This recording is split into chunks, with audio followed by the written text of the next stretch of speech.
It's Monday, August 25th, 2025. Good evening and welcome to the daily happenings inside our federal machine. This is Spathon and it's time to plunge into the swamp to see what's happening today. South Korean President Lee Jae-Myung met with President Trump at the White House today. Also, arrests in Washington, D.C. by federal officers has officially broke 1,000. The last count from last night was 1,007. Washington, D.C. has also reached 11 days without a single murder. First time in years and years. Immigration and Customs Enforcement arrested Kilmar Abrego Garcia, and he's now being processed for deportation to Uganda. And we'll get into a little bit of his background and some of the controversies and all that. Also, the governor of Oklahoma signed an executive order banning all funding for DEI curriculums in higher education. Today, the president signed a proclamation commemorating the 4th anniversary of the attack at Abbey Gate. And also today, the Sinaloa Cartel Co-Founder Ismael a Mayo, Zambada Garcia, has pled guilty to operating a continuing criminal enterprise and to RICO charges. The U.S. Department of Citizenship and Immigration Services announced it will be reviewing 55 million visa holders and will flag all individuals promoting anti-American ideologies. And there's an awful lot more to get into, so we're just going to dig right in. And if you enjoyed the video, please like and subscribe and all that good stuff. And I might just read your comment on the next episode if you decide to drop one. So we're just going to start right here with the White House. The American flag is a sacred symbol of U.S. freedom and strength. For nearly 250 years, Americans have fought and died to keep the stars and stripes waving proudly. It unites all Americans, and desecrating it is an offensive act of contempt against our nation's rights and liberty. There are very different schools of thought on this, even though the Supreme Court has ruled in the past that it is pretty much legal. Not pretty much, it is legal to burn the American flag. It's free expression, free speech. It's covered under the First Amendment, but we're going to get into why this is relevant right now if you haven't heard already. Breaking from Nick Sordor, President Trump just signed an executive order directing the DOJ to pursue 1 year in prison for those who burn American flags in the street. Quote, you get 1 year in jail, no early exits, no nothing. 1 year in jail if you burn a flag. What it does is incite to riot. What it does is incite to riot. Oh my gosh, President Trump, your quotes are screwing me all up tonight. Lastly, sir, let's check this out. Order on flag burning. It charges your attorney general. Would you listen to this? This is very important. Flag burning. All over the country, they're burning flags. All over the world, they burn the American flag. And as you know, through a very sad court, I guess it was a 5-4 decision. They called it freedom of speech, but there's another reason which is perhaps much more important. It's called death. Because what happens when you burn a flag is the area goes crazy. If you have hundreds of people, they go crazy. You could do other things. You can burn this piece of paper. But when you burn the American flag, it incites riots at levels that we've never seen before. People go crazy. In a way, both ways. There are some that are going crazy for doing it. There are others that are angry about them doing it. Do you want to discuss that? Sure. So what the executive order does, sir, it charges your Department of Justice with investigating instances of flag burning, and then where there's evidence of criminal activity, where prosecution wouldn't fall afoul of the First Amendment, and instructs the Department of Justice to prosecute those who are engaged in these instances of flag burning. And what the penalty is going to be, if you burn a flag, you get 1 year in jail, no early exits, no nothing. You get 1 year in jail. If you burn a flag, you get, and what it does is incite to riot. I hope they use that language, by the way. Did they? Yeah, incitement. Incite to riot. And you burn a flag, you get 1 year in jail. You don't get 10 years, you don't get 1 month. You get 1 year in jail, and it goes on your record. And you will see flag burning stopping immediately, just like when I signed the Statute and Monument Act. 10 years in jail if you hurt any of our beautiful monuments. Everybody left town. They were gone. Never had a problem after that. It's pretty amazing. We stopped it. But this is something that's, I don't know, in a certain way, it's equally as important. Some people would say it's more important because the people in this country don't want to see our American flag burned and spit on. And by people Well, no, that of course we don't. in many cases, paid agitators. They're paid by the radical left to do it. You talk to these people, they don't even know, half of them don't even know what they're doing. They say, I don't know, they gave me money to do this. I see the same things that you do. They're bad people. They're trying to destroy our nation. That's not working because I think our nation now is the most respected nation anywhere in the world by far.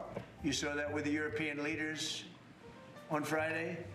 You saw that with NATO where they agreed to go from 2% no pay to 5% fully paid up, trillions of dollars paid, where they respect your president to a level that they jokingly call me the president of Europe. They call me the president of Europe, which President is an honor. of I Europe. like Europe, and I like those people.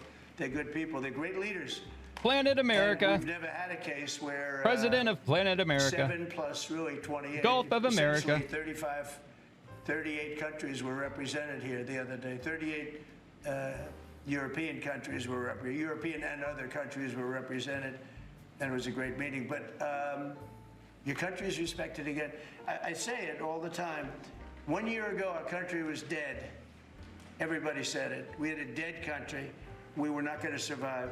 Now we have the hottest country anywhere in the world. We were in trouble, that's for sure. It's an honor to be involved, and this group has a lot to do with it. In some ways, we still are, but he's doing a lot more than past presidents have done in recent history.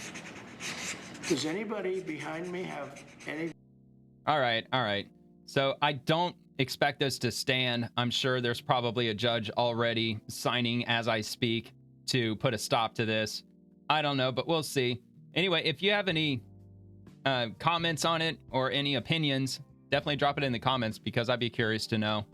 I'm honestly, I hate to say it, but I'm kind of against this because, you know, if you bought your flag and you burn the flag, it's your flag. I mean, if it incites a riot, then everybody should be getting arrested who decide to riot. If you steal somebody else's flag or if you take down a flag from a flagpole and burn it, then yeah, you should be going to jail for a year at a minimum. But that's just my opinion. But anyway, we have more information with regard to this from Donna Loesch. Flag burning is vile, but the government has no right to control speech or expression. And she commented, well, she didn't comment. She actually reposted what was published by the New York Post today about 7 hours ago. Trump signs executive order banning flag burning, warns those who desecrate the flag will get a year in jail. And I don't know if they actually linked the article or not. I don't think they did. No, they didn't. Which is fine. It's fine. I mean, we got the gist of it from President Trump himself. I mean, all they're going to do is basically echo what he just said. And this comes from DC Drano. I want burning the U.S. flag to be treated the same as burning the trans flag. If one is a hate crime, they're both hate crimes. If one is free speech, they're both free speech. I call that equal rights. Absolutely. I couldn't agree more with that. That is 100% true. Same with the LGBT flag.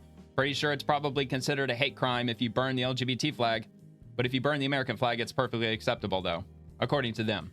I don't see how that makes sense. I would never in a million years harm the American flag, but a president telling me I can't has me as close as I'll ever be to lighting one on fire. Uh-oh. I am a free American citizen, and if I ever feel like torching one, I will. This is garbage. And that's Jesse Kelly. And he's the host of the nationally syndicated Jesse Kelly Show. Host of I'm Right on the first anti-communist world famous author. And again, quoting or replying to the New York Post, of course. And then this is from the GOP. Quote, if you burn an American flag, you get 1 year in jail. So obviously the GOP is behind it, but we have another clip from Trump right here. And what the penalty is going to be, if you burn a flag, you get 1 year in jail, no early just another angle. Exits, no nothing. You get 1 year in jail. If you burn a flag, you get, and what it does is incite to riot. I hope they use that language, by the way. Did they? Yeah, incitement is incite to riot. And you burn a flag, you get 1 year in jail. You don't get 10 years, you don't get 1 month. You get 1 year in jail, and it goes on your record. And you will see flag burning stopping immediately. All right, what it sounds like to me is that the way he's writing this executive order is that if you're burning an American flag to incite a riot, that's what's going to get you arrested and thrown in jail for a year. That's how I'm understanding it. But if you're just, I mean, look, like what other context are you going to burn the American flag when you're not in a protest? Other than if your flag is torn up, if it's been flying for too long and the wind has ripped it up, you could do it pursuant to flag code, whereas you rip the stripes apart, all the stripes, you separate them all, the red stripes, the white stripes, and then the blue section. I always forget what the name of the blue section is. Is it the Union Jack? Is that what it's called? I can't remember, man. I feel awful that I can't remember that. But anyway, yeah, the stars. You're supposed to separate the three, and then you're supposed to either bury it or burn it. So I'm assuming that's not going to be a punishable offense under this executive order. It sounds like it's only going to be in the context of inciting a riot or when they're engaging in protesting. I mean, I don't agree with it. I honestly don't. And readers actually added context to this one that they thought people might want to know. The president does not have the power to create a crime which would be punishable by jail time. Only Congress can do that. And they actually give a link to that on congress.gov. Further, flag burning is expressive speech protected by the First Amendment, as the Supreme Court held in Texas v. Johnson and United States versus Eichmann. And I will link both of these, of course. If you want to check this out in the description, they'll both be down there if you want to read it yourself. The powers of Congress begin and end with the Constitution. The Constitution vests Congress with explicit authority to enact criminal laws relating to counterfeiting, piracy, crimes on the high seas, offenses against the law of nations, and treason. It grants Congress other broad powers, such as the power to regulate interstate commerce. The Constitution's necessary and proper clause allows Congress to enact criminal laws when reasonably related to the regulation of commerce or one of the other constitutionally enumerated powers. The Constitution also imposes limits on the power of Congress, and it places those limits in the terms it uses in its grants of authority, in explicit prohibitions, and in the 10th Amendment, remainder of the restrictions implicit in the federal union. Recently, the Supreme Court and lower federal appellate courts have supplied several examples of the scope and limits of congressional authority. And it goes on from there. I mean, obviously, this is going to be a very extensive read if you want to go through all of this. Congressional authority to enact criminal law, an examination of selected recent cases. And the other one that they've got linked up here from uscourts.gov, facts and case summary, Texas versus Johnson. And Gregory Lee Johnson. Oh, yeah, okay, here's an instance right here. Burning the American flag. Let me make this a little larger so those of you who are looking at this on a phone can actually try to read it. Gregory Lee Johnson burned an American flag outside of the convention center where the 1984 Republican National Convention was being held in Dallas, Texas. Johnson burned the flag to protest the policies of President Ronald Reagan. He was arrested and charged with violating a Texas statute that prevented the desecration of a venerated object, including the American flag, if such action were likely to incite anger in others. A Texas court tried and convicted Johnson, and he appealed, arguing that his actions were symbolic speech protected by the First Amendment, and the Supreme Court agreed to hear his case, which I believe they actually sided with it, didn't they? Yeah, the issue whether the flag burning constitutes symbolic speech protected by the First Amendment, the ruling was yes, in a decision of 5-4, according to Justice William Brennan, agreed with Johnson and held that flag burning constitutes a form of symbolic speech that is protected by the First Amendment. The majority noted that freedom of speech protects actions that society may find very offensive, but society's outrage alone is not justification for suppressing free speech. Very interesting. And that is that's going to be a very tricky situation when you compare burning the American flag with burning, let's say, the LGBTQ flag.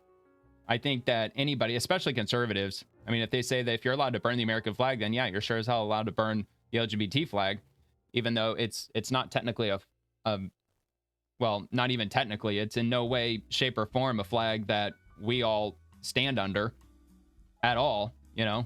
I mean, these days, a lot of people, including a lot of people in the LGBT community, especially the classical liberal types, they would say that the entire LGBT movement has been completely hijacked by this radical leftist cult that has absolutely turned it into just a dystopic nightmare of sorts. But anyway, so I've got a couple more here. So this is from Matt Walsh, who you might find to be familiar from the Daily Wire. He's also put out a couple of documentaries, including What is a Woman? That was a very, very popular documentary that they strategically put out. I want to say it was at the very beginning of June, or am I wrong on that? Maybe it was near the end of the year. I can't remember which one it was, but yeah, no, it was. What is a Woman? They actually made it free to view for either for a full day in June, or no, it was for a whole month. They actually put it up on X. Matt Walsh did. He put it on his own X profile, the entire documentary that anybody could go watch for free on X for 24 hours. And that was when I saw it. But anyway, so Matt Walsh says, yes, make it a crime to burn the American flag. Desecration of the gay pride flag is already prosecuted as a hate crime in this country.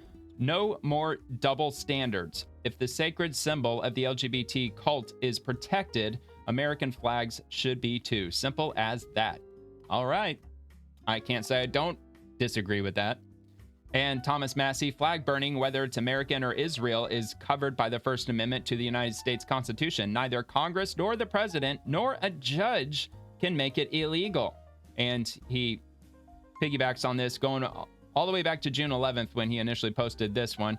Burning your own American flag is nenarded, but it's not illegal, nor should it be. No one should want a federal government so powerful that it can lock you up for a year for burning your own stuff. Yeah, I absolutely agree with that. If you bought your own flag, that's just the way of it.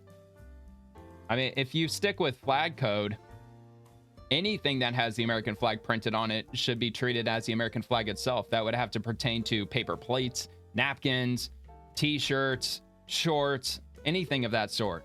So, I mean, if you're sticking strictly to flag code, even wearing like American flag shorts would be some form of desecrating the American flag. So there's different schools of thought on it. There's different ways to interpret the flag and how it should be treated. Of course, 99.9% of Americans, they wouldn't, well, maybe not 99.9, maybe at least 90% of Americans today wouldn't even dream about setting the American flag on fire. Plus, you're going to get an absolute outrage mob chasing after you if you do that in the wrong place. You know what I mean? All right, so we'll move on from that. So that was pretty wild that President Trump signed that today. That was very unexpected. Not sure if he just came up with that on his own. I'm assuming he did. I would think that any of his advisors would have probably strongly recommended against that, because you're going to have a lot of conservatives that are going to be pushing back against this just for that reason, because it's your own property. If you buy your own American flag, it's your flag. It's not anybody else's, it's mine. I should be allowed to burn what's mine, even if it is something like the American flag. It's free speech, free expression. So anyway, yeah, definitely leave a comment, because I know there's going to be different arguments on both sides. And I would say mostly I agree with Matt Walsh and the other individual who mentioned if you burn the American flag, then you should be able to burn any flag then, including the LGBTQ flag. And that should not be considered a hate crime. So very interesting situation happening today. So this comes from, we're going to do a hard segue, about as hard of a segue as you can get. Secretary Doug Burgum, and he's the Secretary of the Interior. Yeah, Secretary of the Interior, 55th.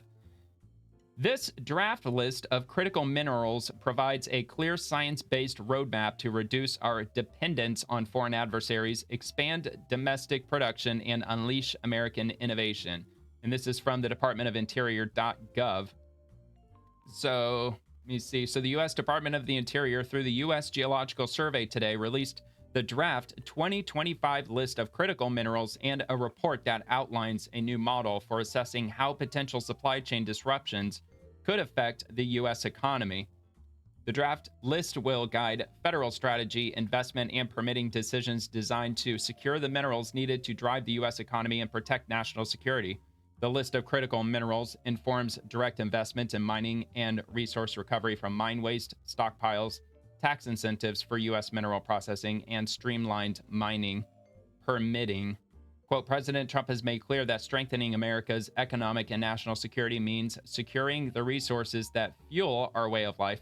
This draft list of critical minerals provides a clear science-based roadmap to reduce our dependence on foreign adversaries, expand domestic production, and unleash American innovation, says the Secretary of the Interior, Doug Burgum. Quote, by working with industry and state partners, we are ensuring that the minerals powering our energy, defense, and technology supply chains are produced and processed in the United States by American workers. The 2025 draft list includes 54 mineral commodities, of which 50 were included based on the result of the economic effects assessment. Zirconium was included because of the potential for a single point of failure within the domestic supply chain, and 3 were retained based on a qualitative evaluation. So there should be a list down here somewhere. At least I believe there is. I mean, where are they? There should be a list of 50 to view. Oh, I must have skipped over. Just bear with me a moment. The Energy Act. Okay. USGS open file report on the draft 2025 list of critical minerals can be read here. So this must be it. Matter of fact, I'm just going to open a new tab. The full list can be read here today. So let's take a look at this on the Federal Register. All right. Geological Survey, 2025 draft list of critical minerals. The PDF. Looks like this might be it here. Here we go. Here's the list. I found the list. So let's make this a little bit bigger. Maybe too big. Actually, I'll full screen it. Maybe that'll help a little bit. So yeah, so we have aluminum, antimony, barite, beryllium, bismuth, cerium, cesium, chromium, cobalt, copper, so on and so forth. I'm not going to go through and read every one of them, and in part because I can't pronounce all these, but yeah, so there's quite a bit. I did read on X, somebody pointed out that silver was added to the list. Apparently that wasn't on the list before, which I'm guessing that could potentially drive up the value of silver. Potentially, maybe not. In fact, honestly, I would kind of make an argument that it might drive down the value of silver, because if it's on this list, I'm assuming they're going to start mining it more than they are currently, or at least more heavily than they are currently, which would probably drive down the price of silver, which that'd be music to my ears. I know there's a lot of people that are invested in silver. I've got some silver too. It would just be nice to be able to buy it at a cheap price again. You know, get an ounce of silver for like, I don't know, 15 bucks, 20 bucks. Hell, even back into the turn of the century, maybe what, $5, $4.50, $5 for an ounce of silver. That would be nice. So, all right. So anyway, that's the list that they have on these minerals that they're going to start opening up mining, or at least put extra emphasis on mining. And they are minerals that are critical to American production, and all that good fun stuff. So those links will be down in the description if you want to check that out, if you want to get into the weeds on that. I think I've got like 40 different posts to get through, so I really would like to try to stay under 2 hours. So if I come across any other articles, which I will, there's a few more articles to check out in this video. I will link them at the very least, because I may not have time to read through all of it, whichever article that might be. But anyway, in the meantime, from the White House, President Donald Trump welcomes South Korean President Lee Jae-Myung to the White House. I'm sure I'm butchering his name, but I'm doing the best I can do. But let's check this out. There he is right there. When they were sitting down next to each other, I thought the Korean president was taller than President Trump, but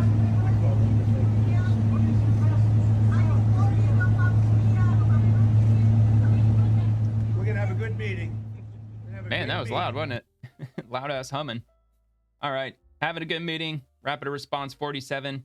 President Lee, I'm just going to call him President Lee, tells POTUS that the situation on the Korean peninsula was stable during his first term, but that North Korea further developed its nuclear capabilities under Biden.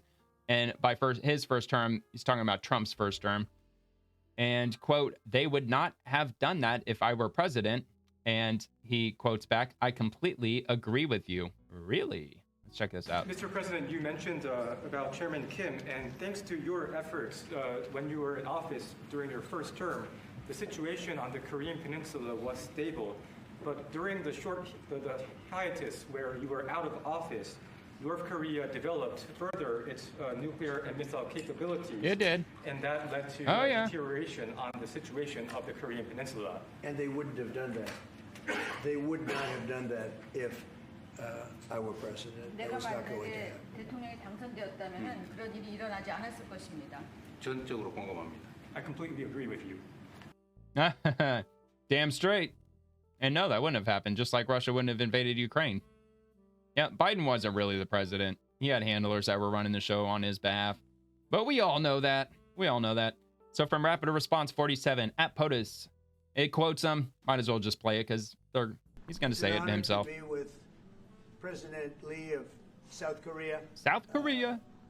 We've known each other and gotten along very well. We have some additional trade because I hear they want to renegotiate the deal, but that's okay. I don't mind that. That doesn't mean they're going to get anything, but I don't mind. I said that with them in the room. Discussions about different things, including trade, where we do a lot of trade with South Korea, as you know. Oh yeah. We are thinking about contracting. My smartphone, it's from Korea. Very well in South Korea. They're also thinking about coming to our country with some shipyards to start us on the process of building ships again. You know, at World War II, we'd build a ship a day. And oh yeah. We don't build ships anymore, which is ridiculous. We're going to start that again. But we were like yeah, you. God willing. We were building ships all the time for everybody, and presidents and people allowed that to slip by. And now we buy ships, but we're going to be buying ships from South Korea. But we're also going to have them make ships here with our people, using our people. And we're going to go back into the shipbuilding business again.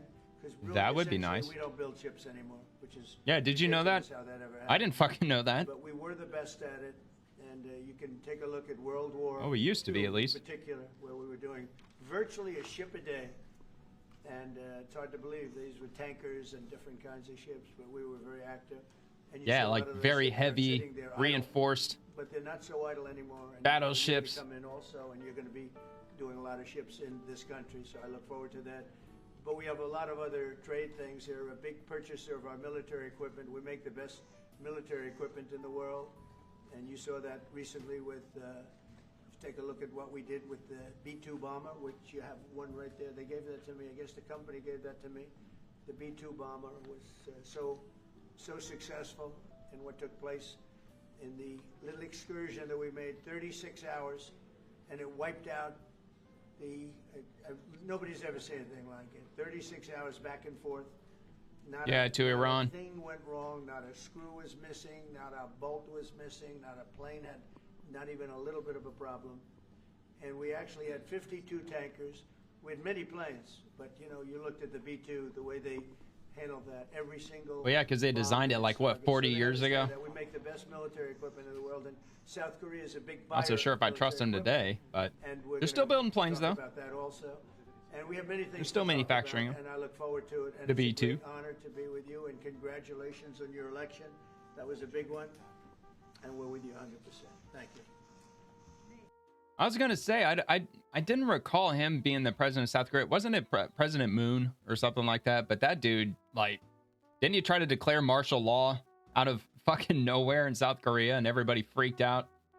And if I remember the story right, he tried to declare martial law at the same time that they were trying to lock people out of Congress or something. Like they couldn't get in the doors to do an emergency vote to overturn it or whatever.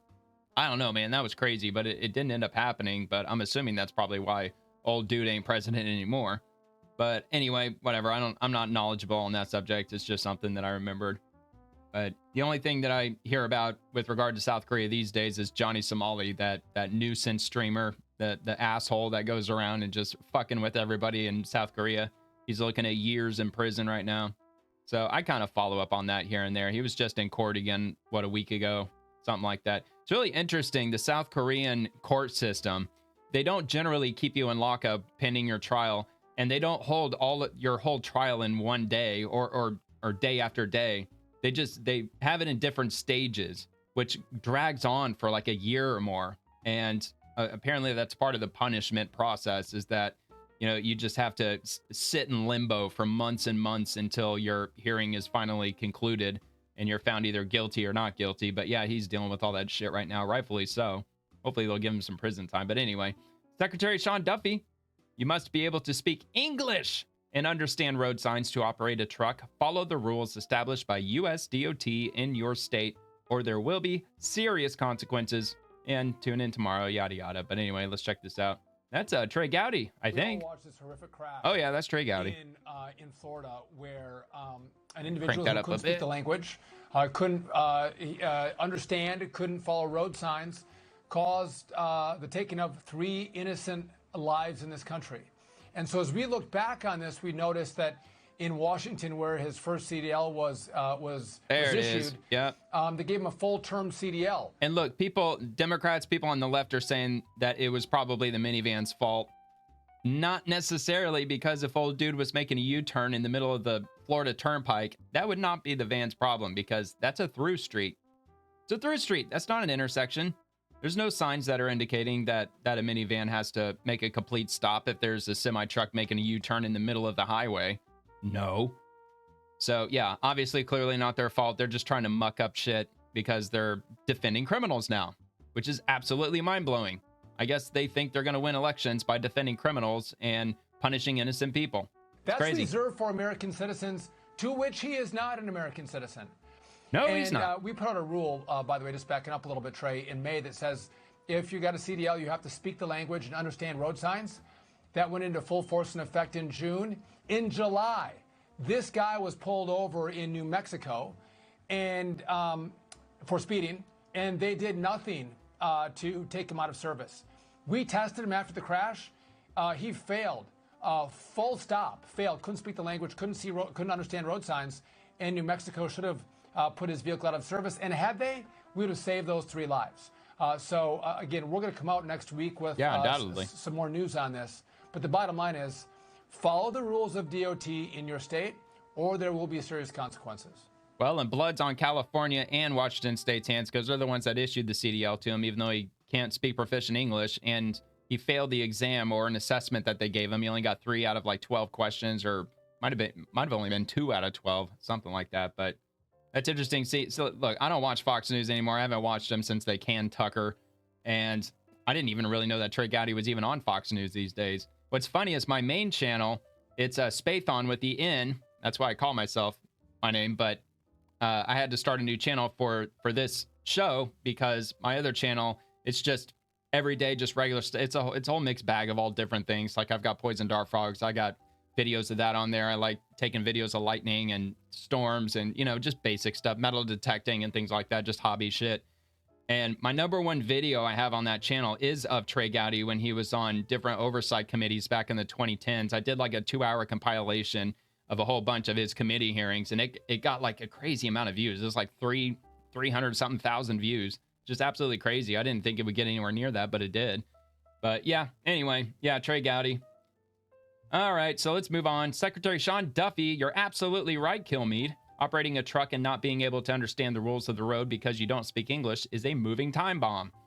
I'll have more on this at U.S. Department of Transportation's headquarters tomorrow at 9 a.m. Eastern. Obviously doesn't speak the language. Probably had a very difficult time understanding road signs and the like, and unfortunately killed 3 individuals with his under actions. arrest. And so where's the No sympathy bail, for the by the way. victims here?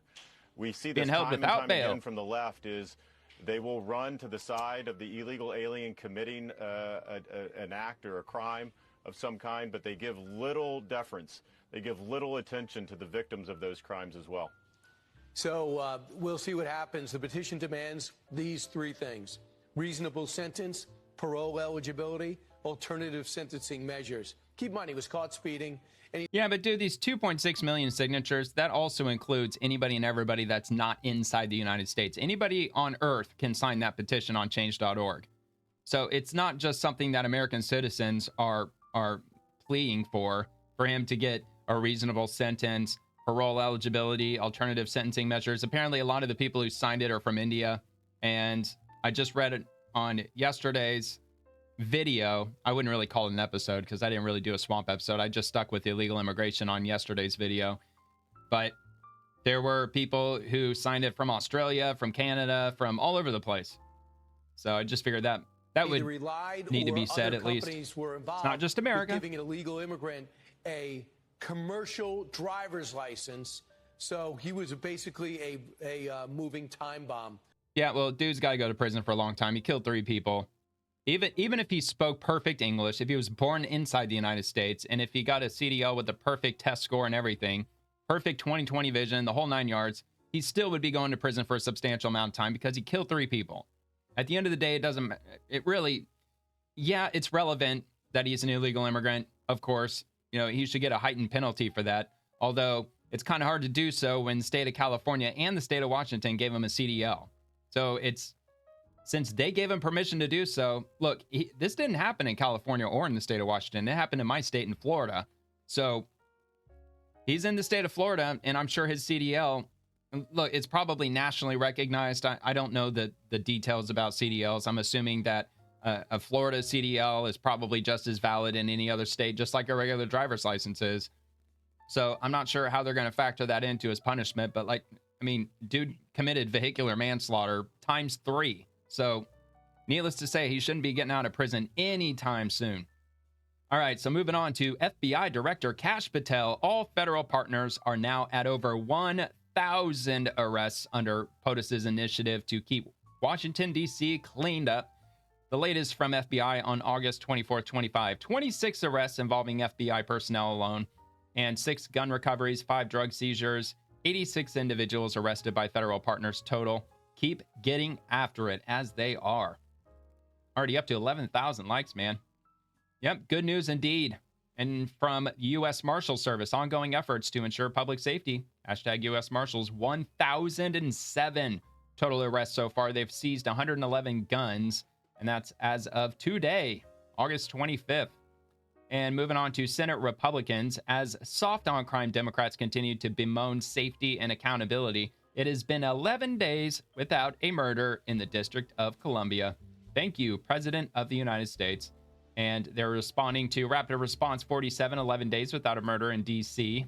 No crime incidents found for homicides with any or no weapon dated 8/14 to 8/25, 2025. And then the one below that, 10 days without a murder in D.C. So great news, very effective. Who would have thought that if you crack down on crime, you could actually be effective at doing so? All right, from Rapid Response 47, once again, the president blasts Chicago's mayor, quote, "I watched as a very incompetent mayor from Chicago said, well, what do they know? They only arrested 9 people. We actually arrested a total of well over 1,000 people, apprehended scores of illegal aliens, seized dozens of illegal firearms, and so on and so forth." This is a meeting and a group of people that are doing an unbelievable job on a thing called crime, and in particular, violent crime. Today we're going to be discussing it, and I watched as a very incompetent mayor from Chicago said, well, what do they know? They only arrested 9 people. I said, 9 people? We didn't arrest 9 people. We actually arrested a total of well over 1,000 people. We took hundreds of guns away from young kids that were throwing them around like it was candy.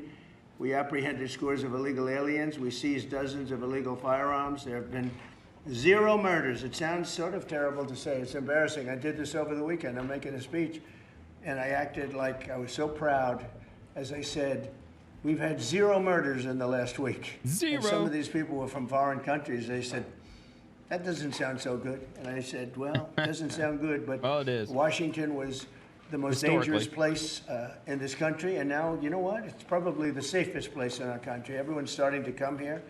The restaurants now you can't get in. Yep. Many of them closed because they couldn't open with crime. Probably a lot Everybody of dine before and me is dash. happy what I'm doing. Most of you won't say that because you're radical left. Yep. The Rage newspapers bait are media. so dishonest. The press is totally dishonest. But Yes, that's they all are. We've gotten used to it. And what do you know? All the red lights just turned off on all the cameras, as CNN always does. But Donald Trump, man, he's got a new name, and his name is Bruce Wayne. Trump be like, I'm Batman. Because he's basically Batman at this point. I mean, he's even bigger than Batman, really, because he's the president of the United States. He can actually enact this in other cities if he so chooses, which is what he's talking about doing with Chicago and New York City. And he recently dropped Baltimore because the mayor of Baltimore was sending a jab at Trump saying that he should take a walk in Baltimore because it's perfectly safe, even though the mayor himself hasn't done it. And if he does, they're probably going to close down streets.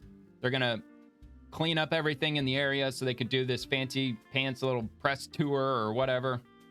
I don't know. I don't know if he's actually going to go through with it. He's probably just going to try to bury that story as soon as he can, the mayor of Baltimore. So this is from DOJ SPOX, the spokesperson of the DOJ or the Department Office of Public Affairs. Yeah, I'm just making sure I got that right. The president and AG Pam Bondi give an update on alleged MS-13 member and human smuggler Kilmar Abrego Garcia. So I'm going to transition into this because this was another hot topic today. He was officially placed under arrest as he turned himself in today. And he's been a hot subject over with the Democrats because, you know, they want to protect him for some reason. But anyway, we'll get into that. Thank you, Mr. President. Today, MS-13 gangbanger and human trafficker Kilmar Abrego Garcia turned himself into ICE in Baltimore. Do you have any comment on this? And why are the Democrats so emotionally attached to this man who beats That's his a good wife question. and is part of a terrorist organization? And he beats his wife too, by the way. They think he's going to be good for votes. He's got a restraining order against him. He's very bad for votes. These people are deranged. He's not good They for are. votes. They're he beat the hell out of insane. his wife. His wife is afraid to even talk about him. She's been mauled by this animal. And, you know, through a system of liberal courts, you know, he's doing things. But, no, we have that under control. And Pam has got that very much under control. Do you want to comment on it, Pam? No, we've got him under control. He will no longer terrorize our country. He's currently charged with human smuggling, including children. The guy needs to be in prison. He doesn't need to be on the streets like all these Obviously. liberals want him to be. And as part of this operation here in D.C., we've also taken off MS-13 members. We've taken, I think just last night, we got a TDA guy off our streets Trinidad, right here, Aragua, or right whatever. around from where we all work. Another TDA member gone because of this project. So we're going to keep America safe from all of these foreign terrorist organizations, including Abrego Garcia. I mean, these national reaching gangs are in D.C., the home of the federal government. It's absolutely crazy, man. You can't make this shit up. So from Secretary Kristi Noem, today, ICE law enforcement arrested Kilmar Abrego Garcia and are processing him for deportation. President Trump is not going to allow this illegal alien, who is an MS-13 gang member and a human trafficker and a serial domestic abuser and a child predator, to terrorize American citizens any longer. And this comes from Homeland Security. Today, Secretary Noem announced that ICE arrested Kilmar Abrego Garcia. He will be processed for removal to the country of Uganda.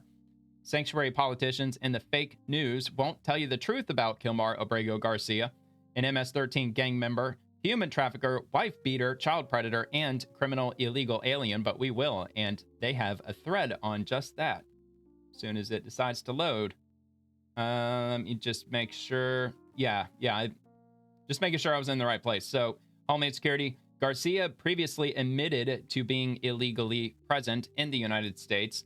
The subjects freely admitted being citizens and national of El Salvador by birth, and that they were present in the United States illegally. The subjects were not in possession, any immigration documents that would allow them to be in or remain in the United States legally. So that was shared by Homeland Security. Also in 2019, the Prince George's County Police Gang Unit validated Abrego Garcia as a member of MS-13. And when he was arrested, he was found with rolls of cash and drugs and was with two other members of MS-13. And I'm assuming this is the arrest report. And so member associate Mauro Salvatrucha, I can't pronounce the MS. It's Mara Salvatrucha 13, and Western Click member status is active, and his vehicle information and the narrative. On March 28th of 2019 at approximately 1427 hours, detective with the Hyattsville City Police observed four individuals loitering in the parking lot of the Home Depot in Hyattsville, Maryland. As detective approached the individuals, two of the individuals reached into their waistbands and discarded several unknown items under a parked vehicle. All four individuals were stopped, and they immediately recognized Christian Hernandez Romero, aka Bimbo, as a member of MS-13. Two small plastic bottles containing marijuana were located on the scene. All four individuals were transported back to District 1 for interviews. And there's a couple more paragraphs there if you want to check this out. And matter of fact, while I'm...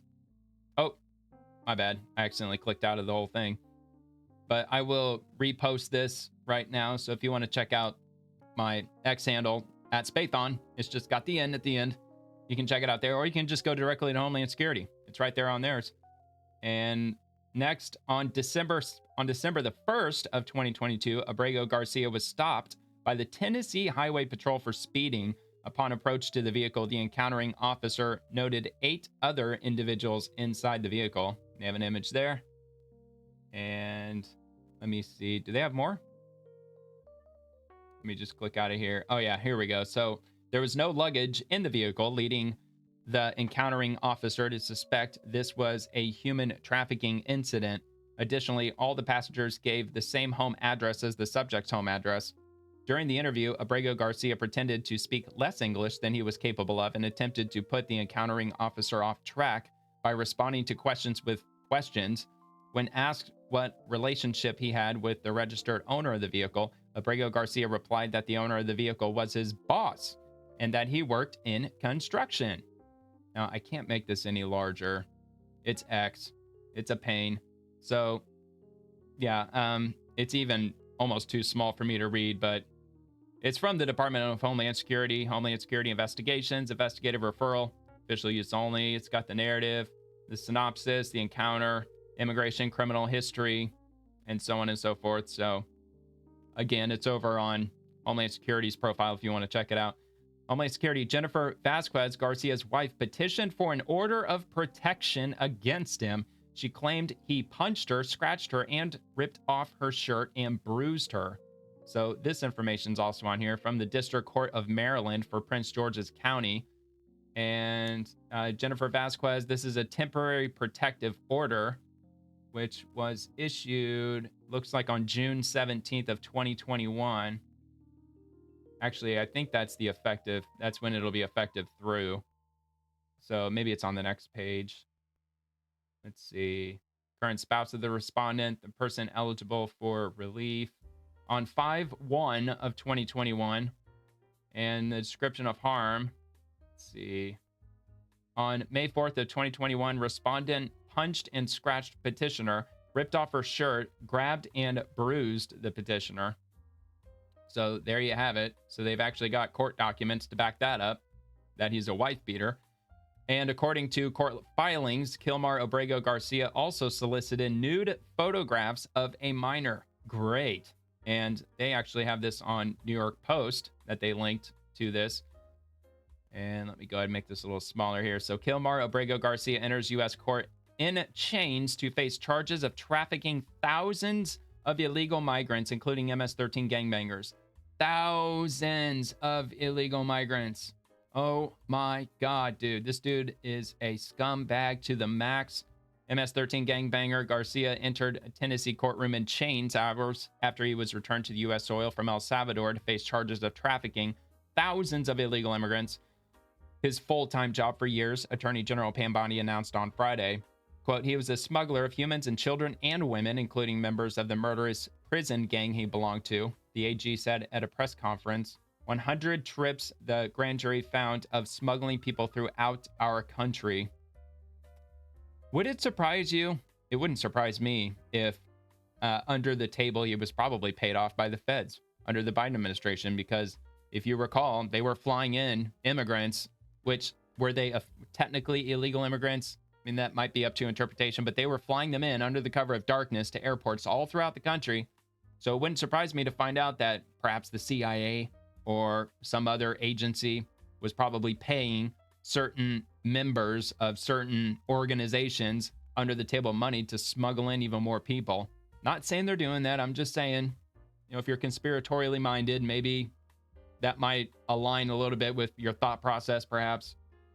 Anyway, co-conspirators also alleged that Abrego Garcia solicited nude photos of a minor, abused women he was transporting, and was involved in the murder of a rival gang member's mother. The purported gang member, who was wrongly deported in March, was shackled hand and foot when he appeared in a Middle District of Tennessee courtroom on Friday, flanked by Homeland Security agents, according to local reports. And there's more to read through if you want to check that out. It's in the description, New York Post. And it looks like that might be it. Is that all they got? Yeah, we're getting memes, we're getting photos. So yeah, it looks like that's the end of the thread here. So not only does Homeland Security claim that he's a vile scumbag of a human being, they've actually got the receipts to back it up. So there you have it. So he is going back to Uganda. Matter of fact, he might have already touched down in Uganda. All right.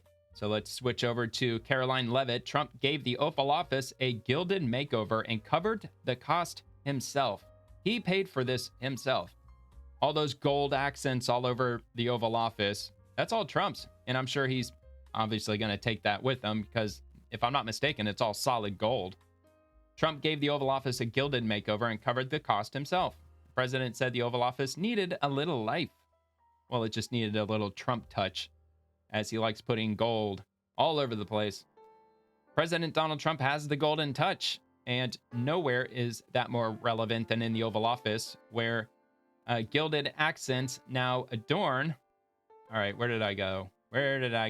Now adorn the nation's most famous workspace, reflecting his signature style. The gold additions throughout the Oval Office were on full display last week as global leaders met with Trump to discuss a path to ending Russia's war in Ukraine. Not sure why I did that, but all right. A White House spokesperson told Fox News Digital that the gold that Trump added to the Oval Office is of the highest quality, declining to provide further details. The spokesperson also said that Trump personally covered the cost of the gold accents, though did not specify how much gold was added or how much Trump spent.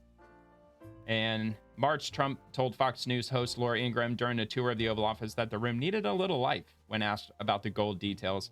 Throughout the years, people have tried to come up with a gold paint that would look like gold, and they've never been able to do it, Trump told Ingram.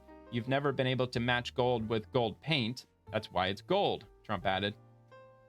And Trump added gold accents throughout the Oval Office to include the room's 18-foot 6-inch ceiling.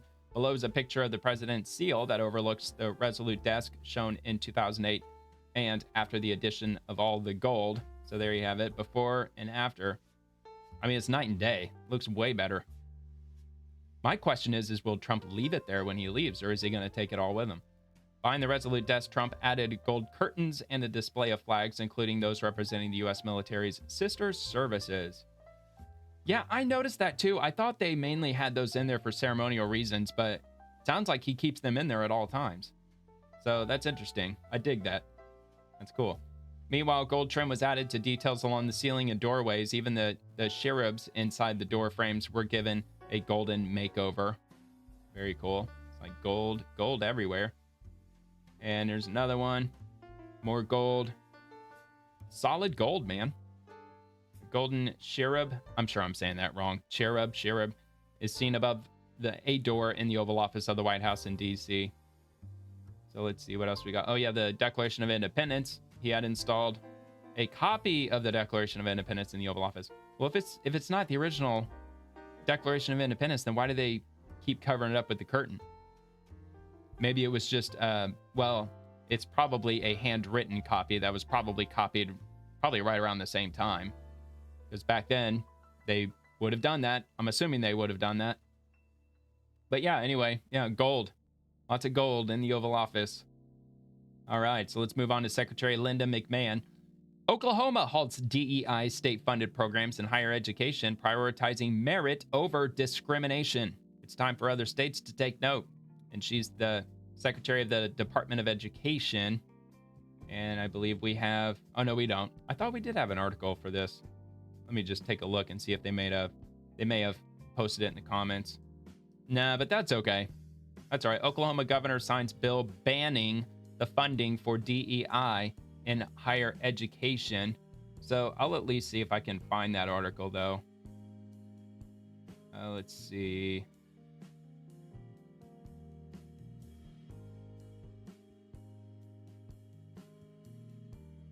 See. Here we go. Not sure why they wouldn't have just linked it. It takes like 2 seconds. Oklahoma governor signs bill banning funding for DEI in higher education. So Oklahoma Governor Kevin Stitt signed a bill on Tuesday ending funding for diversity, equity, and inclusion in higher education. He signed SB 796 in May. He ceremoniously signed the bill while joined by U.S. Secretary of Education Linda McMahon. And Linda McMahon joined Stitt for a visit and literacy roundtable at a public charter school called Dove Science Academy as part of her returning education to the state's 50-state tour. Oklahoma is proving the value of returning education to the states with schools that emphasize literacy and equip students with what they need to succeed in the workforce, McMahon said in a statement. Quote, the same commitment to students is reflected in the state's new law ending DEI mandates, ensuring education is grounded in merit, not radical ideology. It was encouraging to be in the Sooner State to support this important step towards state-driven education reform. I absolutely love this tour she's taking, the Returning Education to the States tour. That is awesome.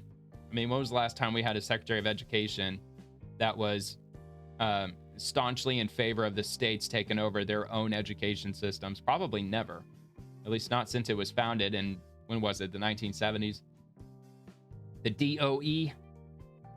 All right, let's head down to the next one from Howard Lutnick. Clawback $7.4 billion. The Biden administration created a new entity called NatCast as a slush fund, siphoning billions in taxpayer dollars at the expense of American innovation and national security. Commerce is clawing back more than $7.4 billion in tax dollars from this illegal, unaccountable, left-wing created fake department. This kind of impropriety is boldly illegal, and this administration will end it. The Trump administration is committed to efficient use of taxpayer funds and continued American leadership in semiconductors. This one, it's a long read, but it is from the U.S. Department of Commerce. And let's see, addressed to Deidre Hanford, Chief Executive Officer at NatCast.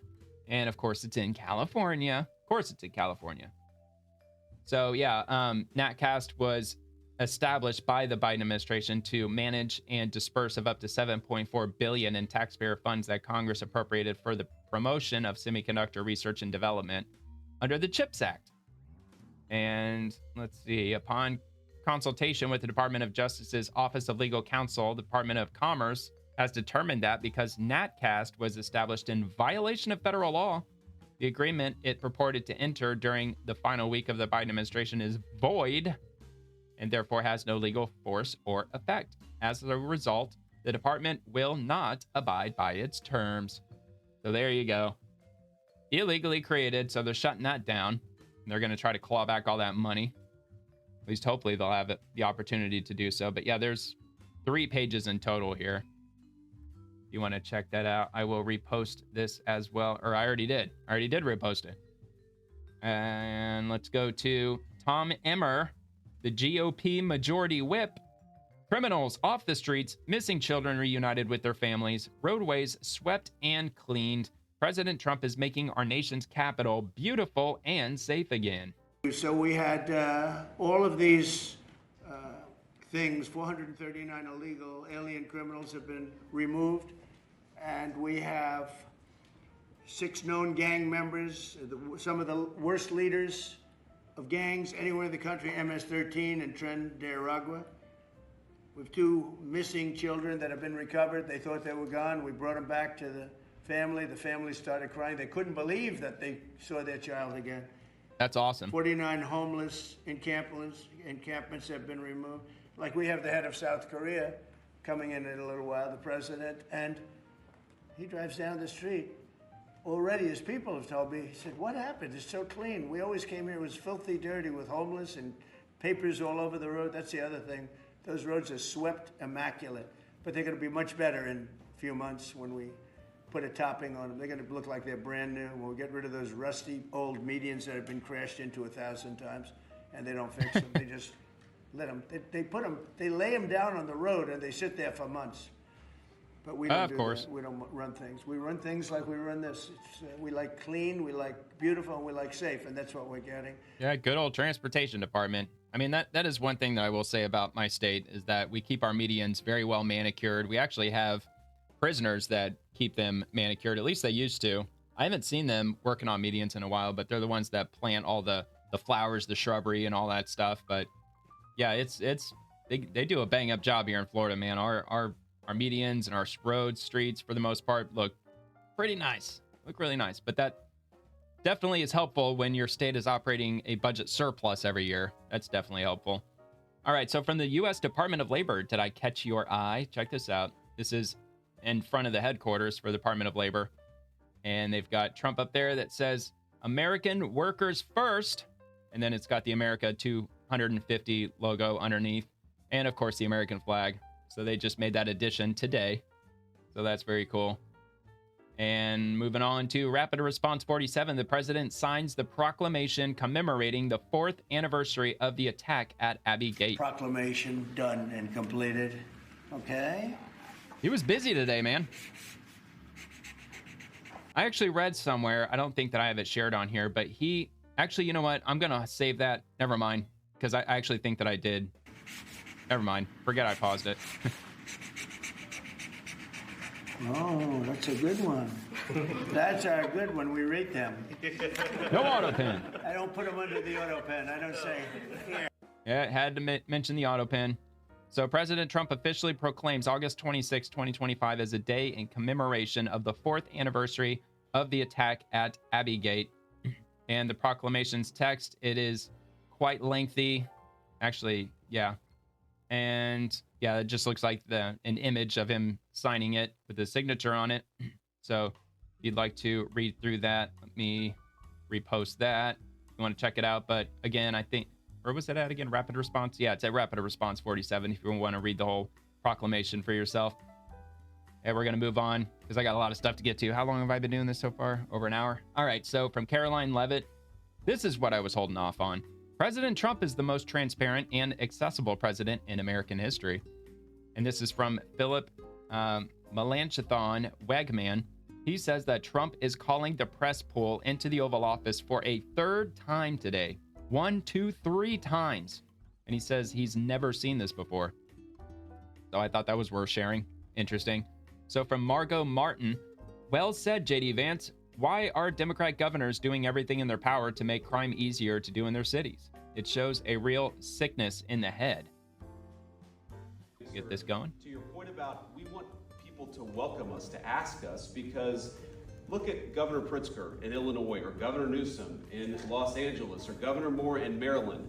They're angrier about the fact that the President of the United States is offering to help them get their crime under control than they are about the fact that murderers are running roughshod over their cities and have been for psychotic. decades. Why are Democrat governors angrier about federal law enforcement helping clean up their streets than they are about the fact that those streets need to be cleaned up to begin with? Well, no, they're not even angry about federal law enforcement going into the cities because they largely haven't yet.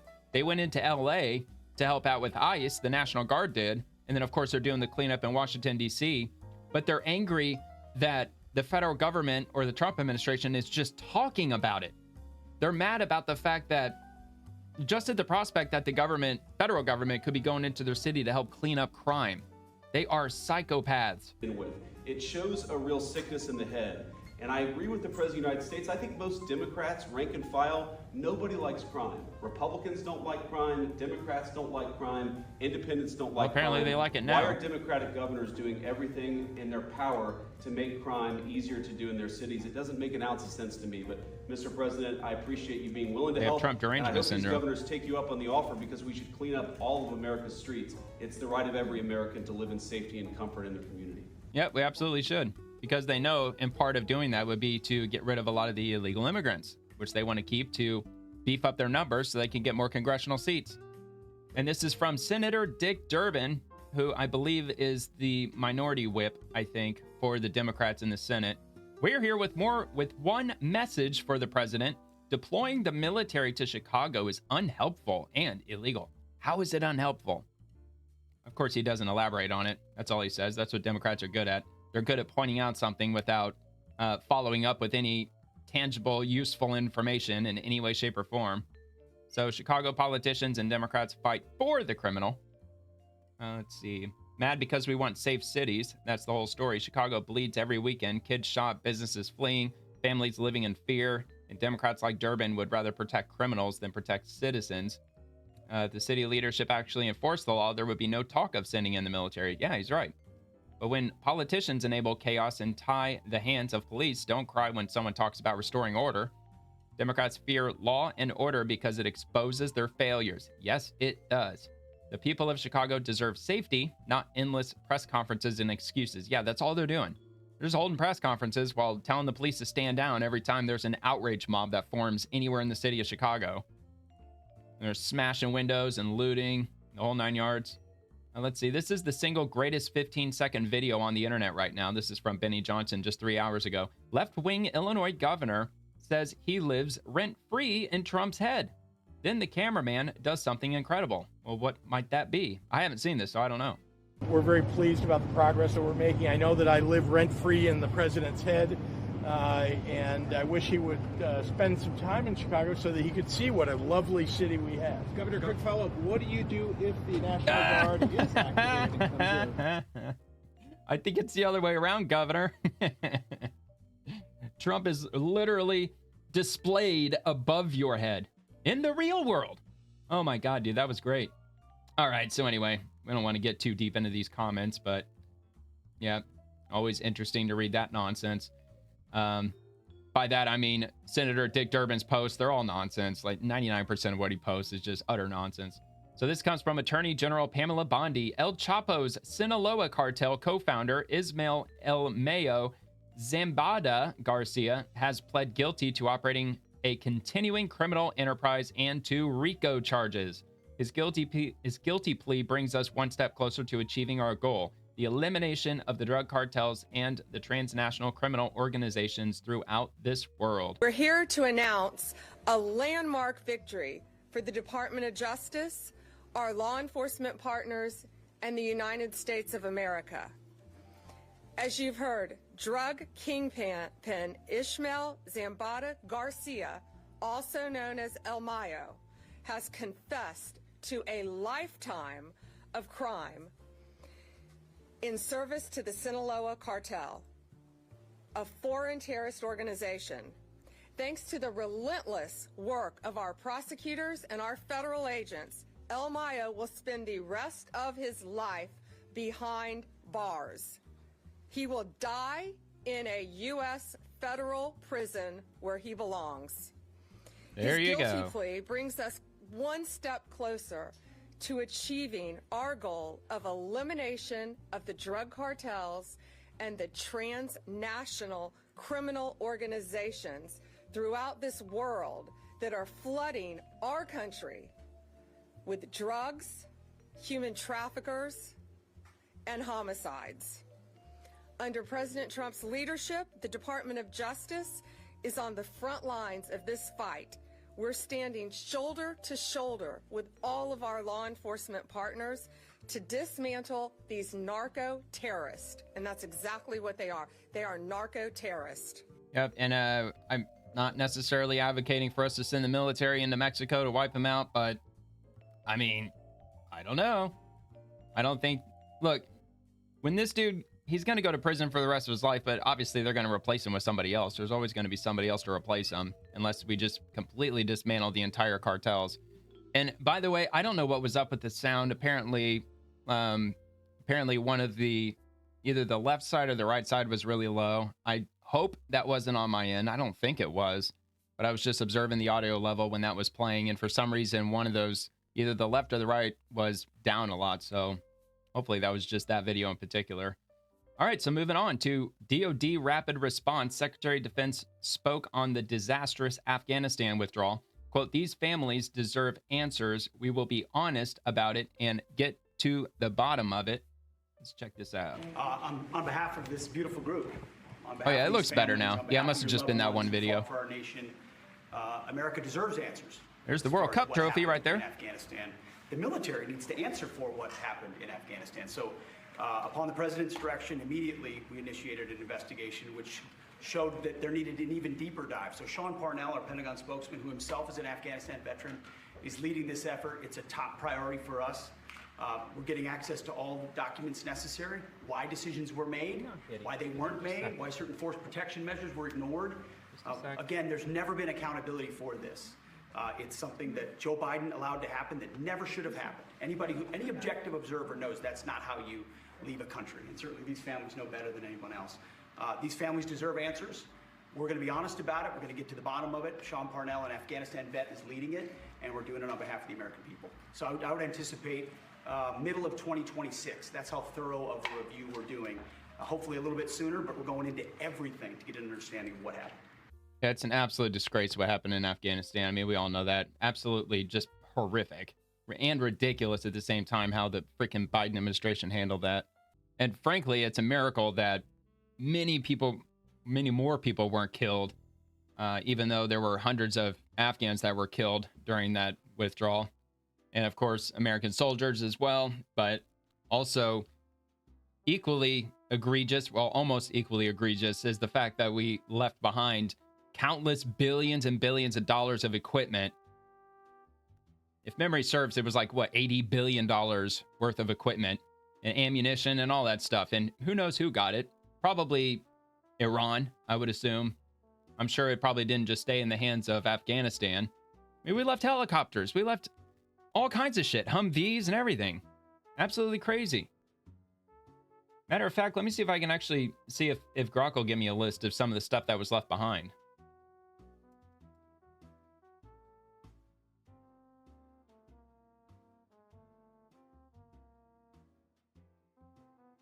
I don't know if it will or not. I mean, I got the airbase, right? I think. Yeah, here we go. Various items. So let's see. We left behind vehicles, thousands of civilian vehicles, many without keys to start them. Yeah, but still, I mean, I'm sure they could probably hotwire them. Sure, they could probably figure it out.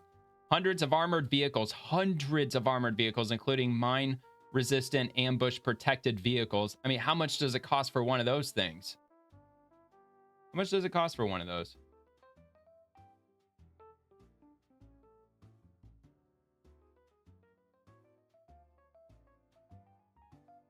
Let's see if it'll tell me real quick. Just curious. Look at that. Between $500,000 and $1 million, depending on the model and configuration. And we left a whole bunch of those things behind. $1 million each. Ridiculous. Absolutely ridiculous. Hundreds of them. Firefighter vehicles. We left behind freaking fire trucks. Small weapons and their ammunition intended for Afghan forces. Ammunition for weapons not left behind was destroyed before departure. I mean, I somehow doubt that, but all right. Consumables, tens of thousands of bottles of water. Yeah, not a big deal. Energy drinks, Military ready. MREs, yeah, not a big deal. Approximately 3.5 million small items, including phones, doorknobs, windows, and other building materials. I mean, okay, all right, whatever. I wouldn't get all nitpicky about door hinges and shit. Personal items, such as a guitar. I mean, really? Come on, Grok. Gas canisters and laptops, air conditioning units, furniture. 50-bed hospital with a trauma bay, 3 operating theaters, and a modern dental clinic. I mean, we left behind like a fully functional hospital. 2 runways. Well, you can't pack up the runway. Come on, Grok. A prison complex with about 5,000 prisoners, many allegedly Taliban. So yeah, I forgot they did that. They just left all these people in this prison and they were just assumed they were just all let out. No operational aircraft were left at Bagram, but 73 aircraft were abandoned at Kabul airport, all disabled. I somehow doubt that too, because wasn't there video footage of Afghans getting into the cockpit and turning it on and trying to get them off the ground or some shit? Maybe I read some propaganda or something, but I'm pretty sure that we left behind shit that they were actually able to use.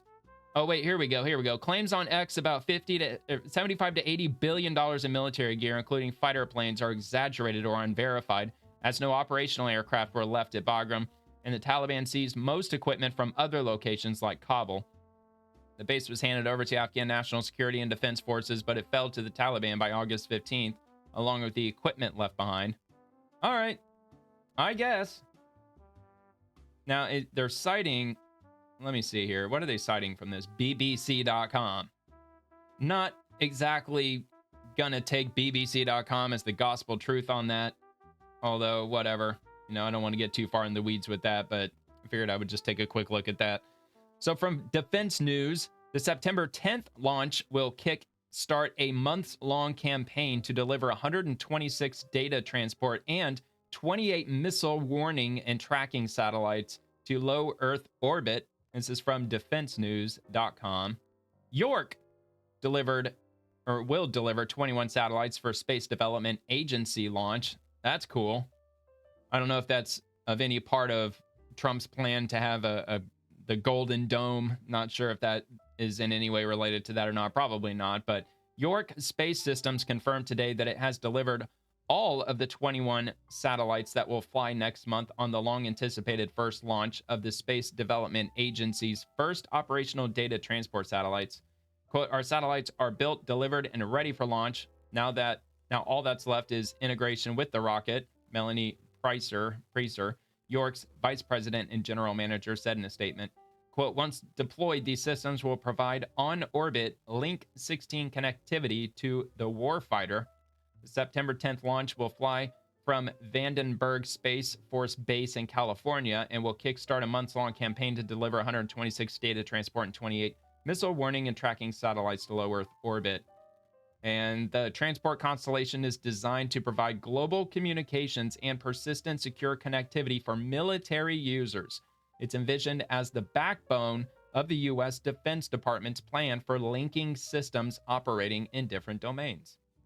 Well, what do you know? That's cool. Yep. Our military, man, straight out of the future.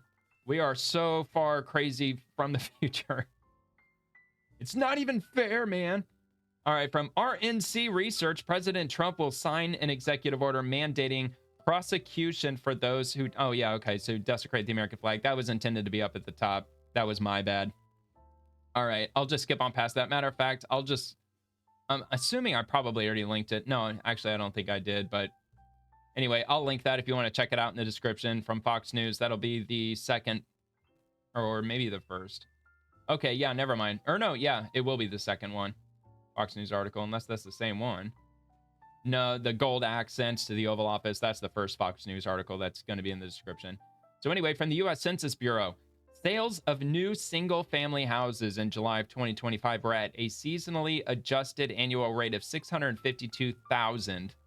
This is 0.6% below the revised June 2025 estimate of 656,000. So just a slight amount down, and out of thousands of units. I would actually be curious to see. Yeah, here we go. From 2020 to 2025. Of course, there was a big bump. A lot of those were in Texas and Florida for houses that were sold. But it seems like it's kind of leveled off for the most part. I don't know, man. People really buying houses these days? I don't know, man. I don't know how they can do it, given the fact that the average house is like $380,000 or $400,000 on average in America. Which, when you compare it to Canada, America's housing is insanely high right now. It's like, what, double the cost that it was in 2019 for the average house in America. But up in Canada, it's $700,000 for the average house up there. I don't know how they're doing it, but the average Canadian, they're spending up to, and in many cases, over 50% of their entire income on their house. It's crazy. I don't even think you're allowed to get a loan if you have to put that much of your monthly budget into your house. I don't think you'd even get approved for one, but I don't know. What do I know? Anyway, so from Senate Republicans, Michigan Socialist Abdul El Sayed calls for Democrats to choke Republicans out from Michigan forward. Watch Michigan Democrat Senate candidate Abdul El Sayed. Quote, when they go low, we don't go high. We take them to the mud and choke them out. What the fuck, man? We need Democrats with Fight the courage oligarchy. to What a stand up to fucking the power joke. brokers in our own party, let alone Trump and his goons.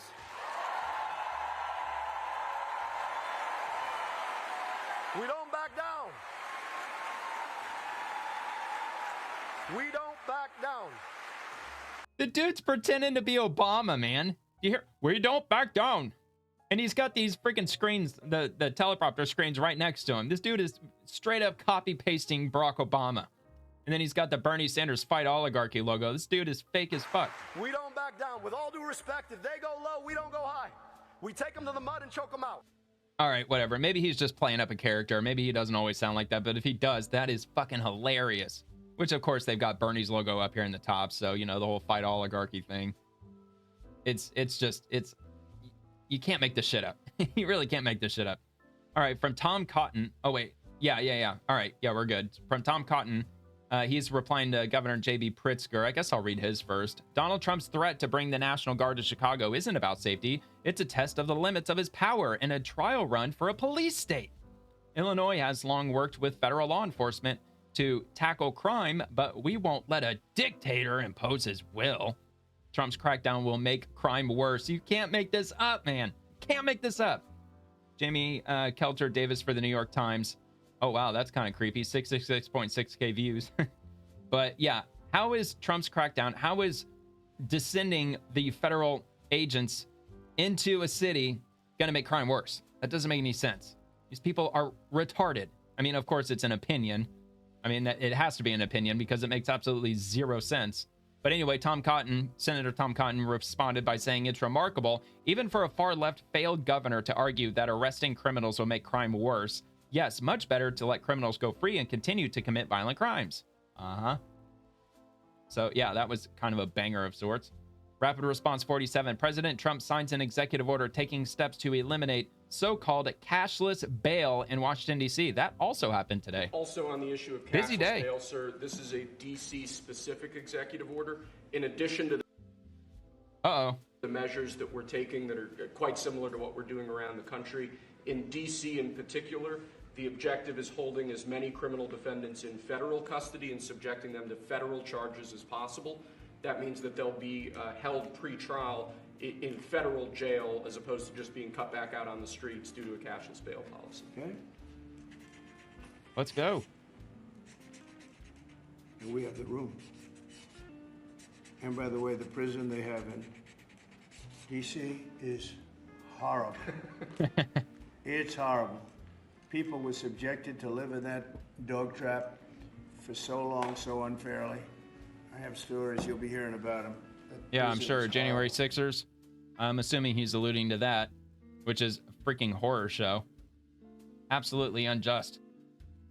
So from the BLS, the Bureau of Labor Statistics, U.S. import prices are down 0.2% over year ended July of 2025. It's almost as if Trump's tariffs are not skyrocketing prices. It's almost as if they're not really doing anything. Now, to be fair, a lot of the tariffs didn't kick in until August. However, Democrats immediately jumped all over it, saying that Trump's tariffs are skyrocketing the price of goods, despite the fact that the tariffs have just barely started kicking in. So I thought that this should be noted, because not all the tariffs kicked in August. I mean, there were some that kicked in before, if I'm not mistaken. So, but for all commodities, and it starts July of 2015 and it scales all the way over to July of 2025. So that's the 10-year bar chart showing the 12-month percent changes in import price indexes of selected categories, July of 2015 to 25, which includes foods, feeds, and beverages, capital goods, consumer goods, which exclude automotives, fuels and lubricants, industrial supplies and materials, and automotive vehicles, parts, and engines.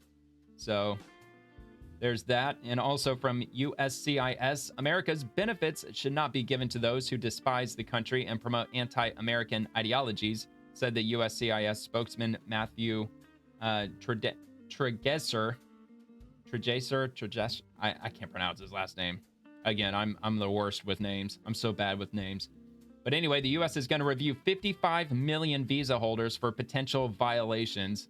I think this is probably sorely needed. I would assume so. The United States is set to review the records of more than 55 million U.S. visa holders to determine if they have broken conditions for entry or stay into the country. So how many Americans are in America? What is it like? Is it up to 340 million now?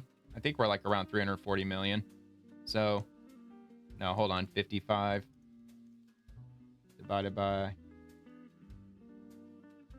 So like somewhere around 16% of the U.S. population are visa holders. Unless I'm doing something wrong here. I mean, I'm assuming that the population probably factors in people who are living here, even if temporarily. So anyway, according to a State Department spokesperson, individuals with U.S. visas will now undergo continuous vetting from the Associated Press. Officials stated that visas will be canceled if there is evidence of overstays or criminal activity, threats to public safety, engaging in any form of terrorist activity, or providing support to a terrorist organization.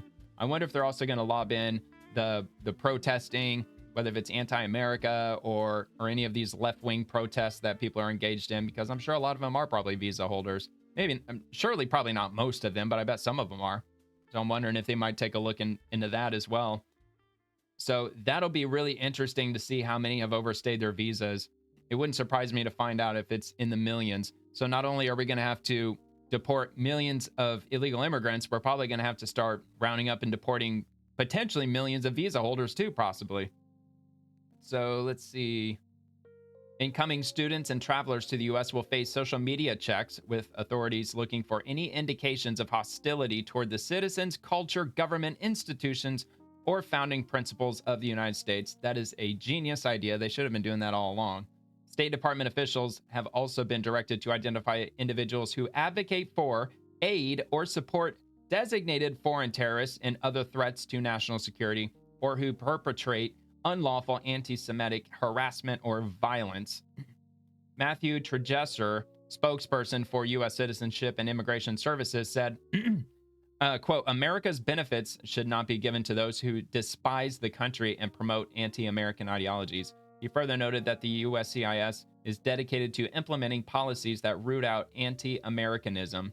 This announcement follows U.S. Secretary of State Marco Rubio's declaration that the U.S. will immediately halt the issuance of truck driver work visas. So actually, I'll finish this up. It's almost got it all done. So, quote, the increasing number of foreign drivers operating large tractor-trailer trucks on U.S. roads is endangering American lives and undercutting the livelihoods of American truckers, Rubio posted on X on Thursday. And stay informed. All right, well, I basically already read it. All right. So we'll move on to the next one from Senator Bill Hagerty. The executive order POTUS just signed is yet another example of this administration's commitment to upholding the rule of law, ending cashless bail, a failed policy that allows violent criminals to be quickly released from prison so they can go on, as often happens, to commit more crimes, make America safe again. Thank you, Mr. President. That's in response to Caroline Leavitt, White House press secretary. Cashless bail is a government-backed crime spree, which I'll go ahead and link this for you if you want to check this out. It's on the whitehouse.gov. And just real quick, President Trump, I got to back out of this because this thing is so annoying that they put this over here. President Trump's aggressive crackdown to end the failed experiment known as cashless bail aims to get violent criminals off our streets, starting in Washington, D.C., where dangerous predators are being set free to offend again and again. The radical left's fantasy of so-called cashless bail has turned the streets of American cities into hunting grounds for repeat criminals who mock our justice system by committing crime after crime without consequence. And it goes over some details here, or they're given examples of suspects. So like, for example, the last one, just this month, a pair of convicted killers caught dealing drugs in broad daylight were released without bail into New York City.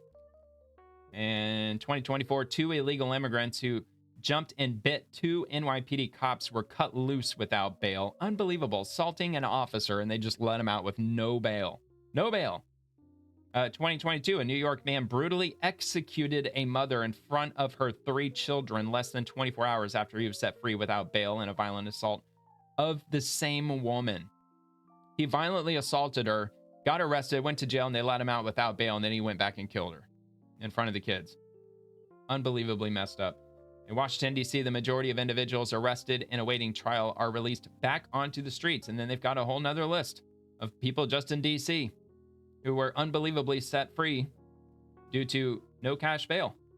Absolutely insane. All right, so that'll be linked below as well. Cashless bail is a government-backed crime spree. Just went over that.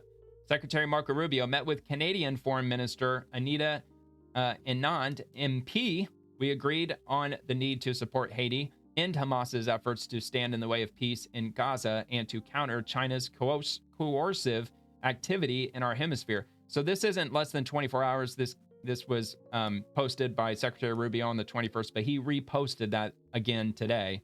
So I don't recall catching this the other day, so I figured I would share that. And I don't believe that he's got anything linked. No, not from what I see.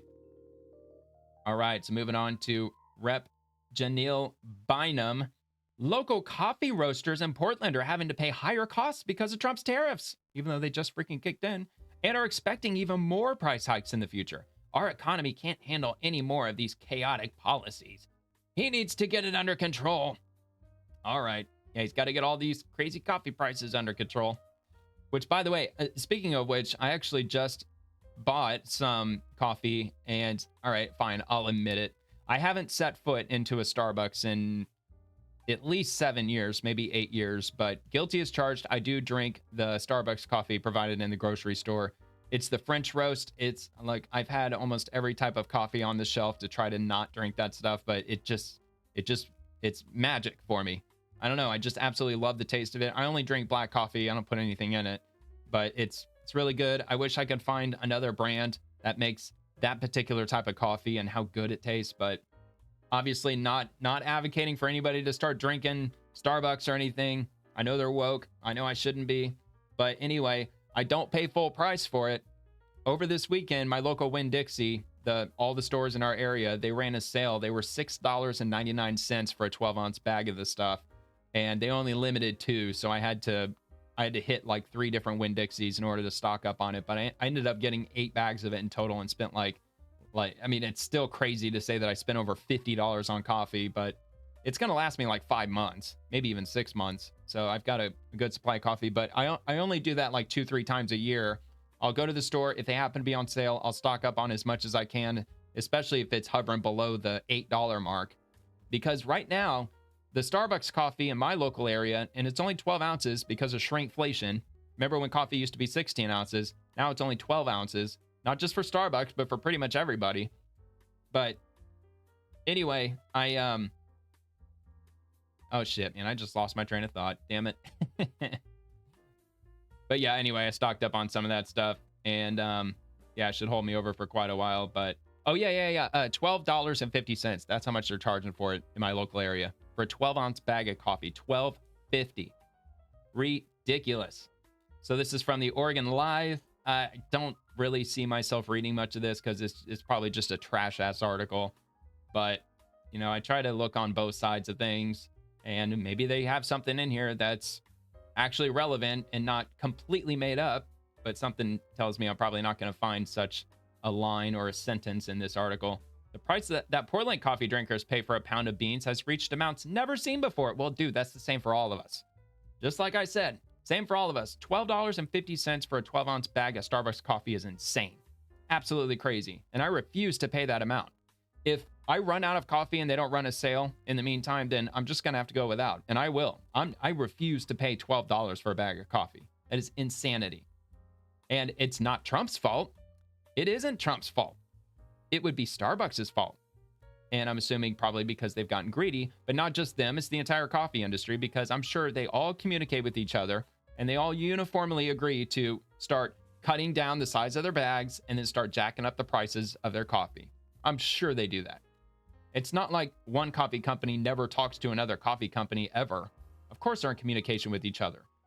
It's just like any other brand out there. Of course they talk to their competitors. They're not giving up their secrets, but I'm sure that they probably work, especially during times like COVID. I'm sure they had some meetings and they were talking things over and deciding to slowly start ratcheting up prices. And it's ridiculous. I mean, go after the coffee companies. It's obviously not Trump's fault. I mean, what the fuck? And experts say consumers have inflation, drought in major coffee growing nations, and President Donald Trump's tariffs to credit for that. No, if anything, if there's any legitimacy to the reason why that they raise their prices other than just trying to gouge the public, maybe it is having to do with the drought, perhaps. I haven't heard of a drought occurring in the tropics, but maybe there is. Coffee prices are higher than ever. Here's what it means for your cup. Let's see. Gets it from Brazil. Let's see. Brazil is by far the biggest grower of the world's most popular coffee bean called Arabica. I can't even say that. I know what it is, though. Let's see. It eventually started to rain, but they determined so much of the drought damage was irreversible. It's a long-time importer. So, let's see. It's coming in short by as much as a quarter, according to one of the top coffee traders. Just double checking to see if there was any other mention with regard to the drought. But yeah, it's because of the damn drought, dude. It's not because of fucking Trump. It's because of the damn drought. That's what's going on. Over the past year, the cost of the coffee jumped around 70%, while Robusta has doubled in price. And let's see, surpassed the previous record set in 1977, $3.35 a pound. It's not all because the industry needs the beans. Financial speculators, too, have been cashing in on the chaos. Well, there you go. That's why. That's why. Droughts. Droughts, dude. They got droughts happening. That's what's jacking up the price. And, of course, once the drought, naturally, eventually fizzles out, coffee gets back to full steam ahead, 100% production. Do you think that they're going to start backing off of that $12.50 price? I think not.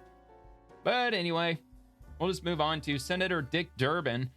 What President Trump is doing. Oh, wait, I think I might have actually replied and I might have said something. Oh, yeah, everyone knows prices increased starting with the supply chain shortage under Biden. Yeah, in part. Plus, I also didn't know about this drought happening until just now. But coffee shrinkflation happened under Biden. Remember when coffee was 16 ounces per bag? The industry dropped to 12 ounces while Biden was in charge. So, I mean, if they want to take jabs at Trump, then we could so easily hit back with all the nonsense that happened under Biden. But anyway, what President Trump is doing in D.C. is purely political theater. His actions are creating chaos and sowing fear rather than making our nation's capital safer. No, it's making it safer. Not a single murder in 11 days, dude. 11. And they've arrested 1,007 criminals. And that was as of first thing this morning. They're probably approaching probably 1,050, maybe 1,100 by now. And now he says Chicago will be his next target. Chicago is a beautiful, vibrant city with people from all walks of life, which I see firsthand all the time. Well, what about the 3,000 shootings that happen every year? I almost said murders, but I don't think there's 3,000 killings, but over 3,000 shootings. Maybe it's even more than 3,500, but I know it's over 3,000. But oh yeah, it's so vibrant, it's so beautiful, so safe. While there's more work to do, violent crime in the city has significantly declined in recent years. Yeah, but it's still, I mean, they don't call it Chirac for nothing. These unprecedented threats and manufactured emergencies from President Trump are nothing more than a power grab to distract from his disastrous policies like ripping 17 million people off their health care, illegal immigrants, and raising costs for Americans. Also, those who are defrauding the system and getting benefits when they don't actually deserve them. And we should be focusing on proven bipartisan solutions to continue to reduce violent crime rather than using our brave men and women in uniform for political purposes. You notice how Democrats always do that. We should be doing this. We should be doing that. We could do this. We need this. We need that. But they offer no solutions. Never offer any solutions. Democrats are completely incapable of offering any solutions. And in the rare instance that they'll say, I've got a 12-point plan that we're going to put this in and it's going to make everything better, they won't go over a single fucking point. None of them. Yeah, you got this 12-point plan, but if they decide to eventually, bestow that upon the American people, what their 12-point plan is on their rinky-dink website, it's going to be the most vague-ass bullshit that they line out. That probably also pertains to what's already existing in law in the first place, for the most part. No murders in D.C. in the last 9 days. Actually, it's 11. And that's probably what that one comment probably corrected me on.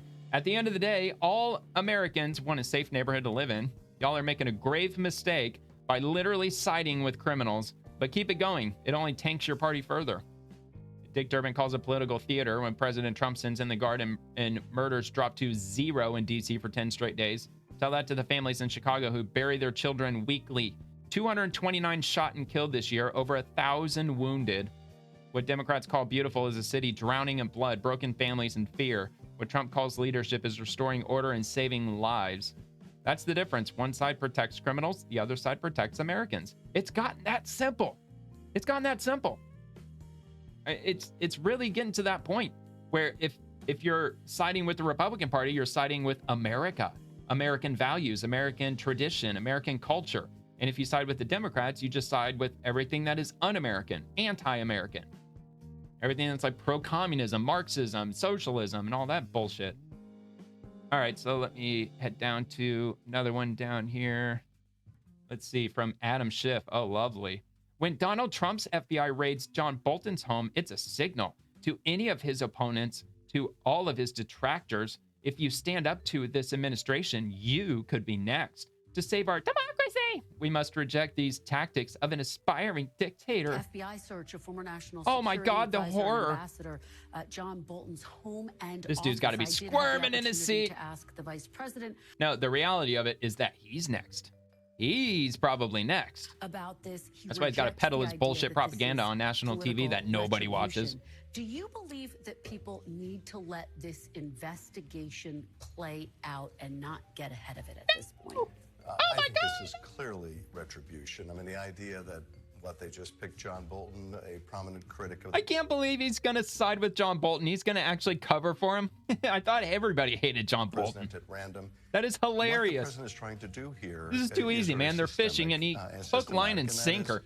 Anyone who stands up to the president, anyone who criticizes the president, anyone who says anything adverse to the president's interests gets the full weight of the federal government brought down on them.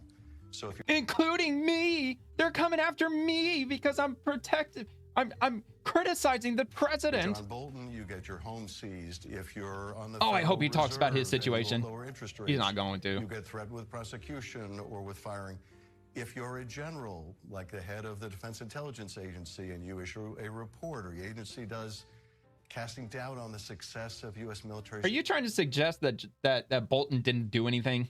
That he was a perfectly innocent American? I think he's really actually saying that. On Iranian nuclear facilities, you get fired.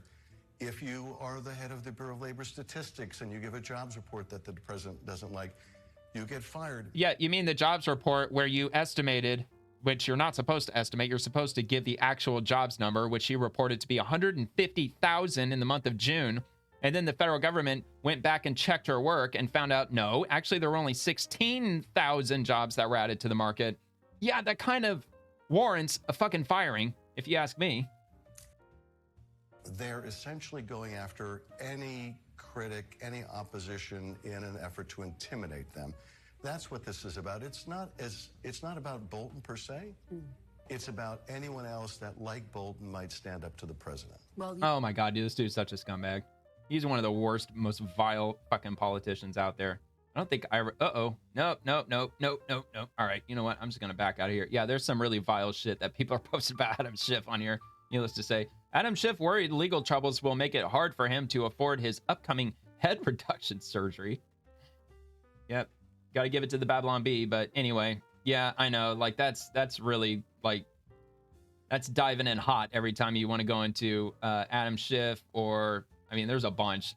Like pretty much any Democrat politician, to be honest. Like I have to, anyone that I click on, I basically have to hold my breath, hoping that I won't see like this giant pig's asshole. All right, anyway, I think this is going to be it. So this is from Greg Abbott from 23 hours ago. The Lone Star lockup is now open for business. It is the largest ICE detention center in U.S. history. Everything's bigger in Texas. This is awesome, man. Locking them up. Lone Star lockup. If it will decide to eventually... Oh, all right. I guess the website's kind of screwed up. So as the federal government continues large-scale deportations of undocumented migrants... You mean illegal aliens, News Nation? All right.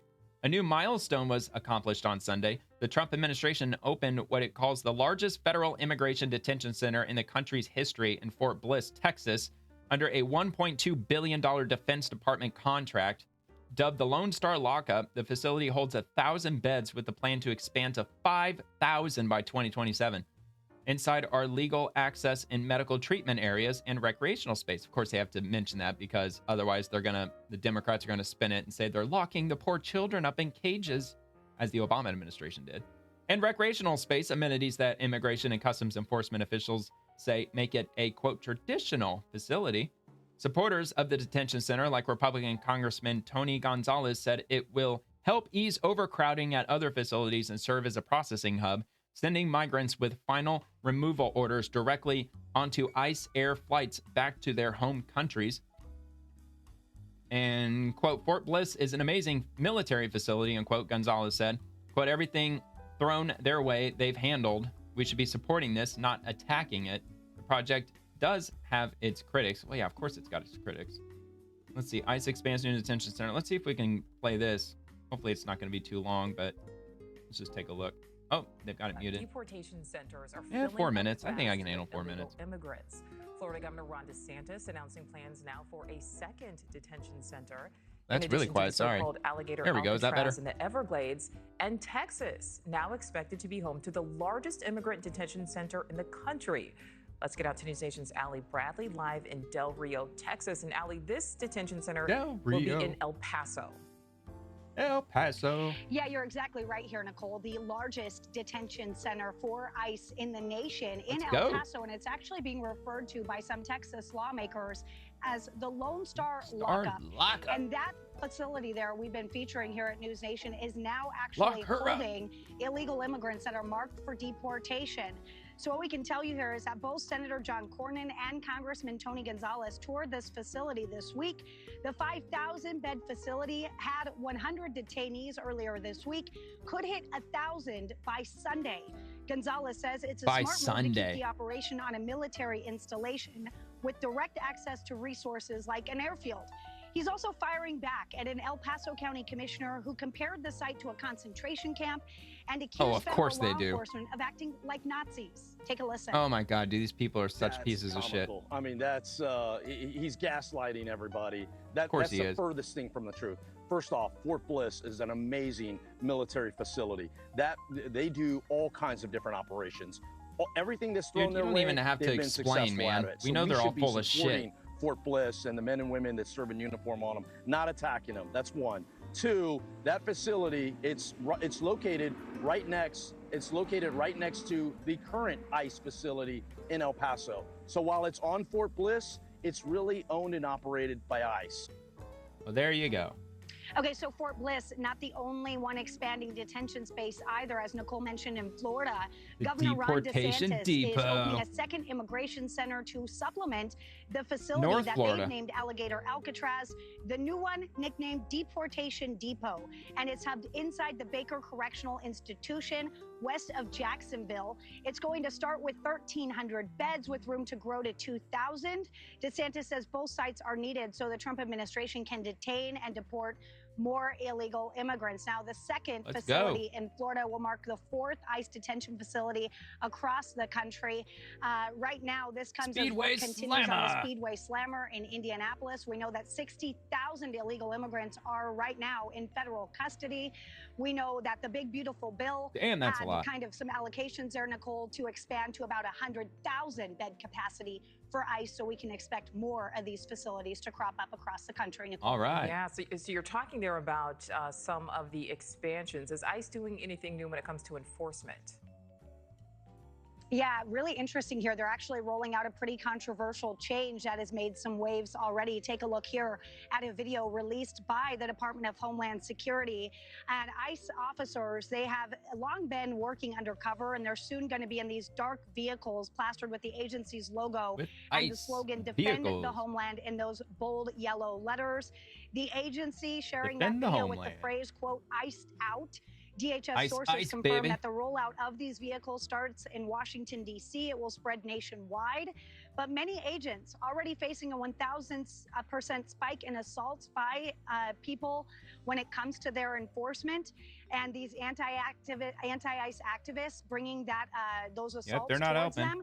They're saying this new look could make them even bigger targets. And it comes as lawmakers and community leaders say that ICE is not properly identifying itself, calling for them to unmask, calling for them to identify. Well, yeah, and that's the whole reason. That's why they want them to mark their vehicles so they can appropriately assault the hell out of their vehicles and the agents themselves. That's why they want them to identify the vehicles. Nicole, they say this is absolutely ridiculous. They say it's a bad move putting them on blast like this and putting them with this additional target rolling around because they were in these unmarked vehicles.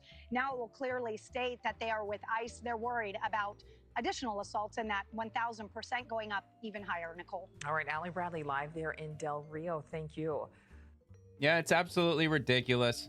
I mean, yeah, what are you going to do? But anyway, that I believe is it. That's all I got. And it was a busy day, man. There's a lot going on today, especially with President Trump and just with the federal government in general. So I'm sure probably tomorrow it's also going to be an equally busy day, but I'll be ready for it. I'll keep an eye on things tomorrow and see what breaks out, what happens, what goes on in the news tomorrow. And if you enjoyed the video, please like the video and subscribe to the channel. It would really mean a lot to me, and I'll drop a new show every evening covering the swamp and everyone living in it, the politicians, the bureaucrats, agencies, and everything else. I also post daily episodes over on X, so you can feel free to comment over there too if you'd like. And thank you very much for watching, and I hope you have a great rest of your night, and God bless America.